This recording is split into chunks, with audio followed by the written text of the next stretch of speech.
on va regarder comment le bridge est géré dans le logiciel. Alors, lui, il va avoir un assistant totalement spécifique. C'est-à-dire que, bon, je vais encore une fois passer par le schéma. Je vais sélectionner les localisations dentaires compris dans mon bridge. Et les bridges, c'est compliqué, hein, il y a beaucoup de nomenclature, il y a beaucoup de codification à gérer. Eh bien, je vais directement appuyer sur le bouton bridge ici. Et mon logiciel va me lancer un assistant bridge qui va me permettre d'une façon simple et graphique de codifier mon bridge. Alors, comment ça se décompose? Ici, on a donc les localisations dentaires sélectionnées. On a les numéros de dents, évidemment. On a les éléments. Donc, les barres comme cela, ce sont des piliers. D'un clic gauche, je change mon pilier en inter.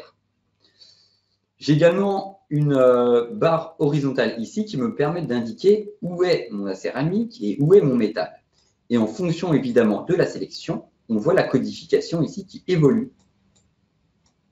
Donc mon logiciel me détermine complètement la codification qu'il va effectuer en fonction simplement des critères. Vous indiquez simplement ce que vous faites et le logiciel, il détermine la codification.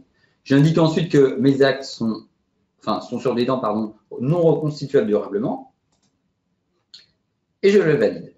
Et automatiquement, il va me codifier tout mon bridge.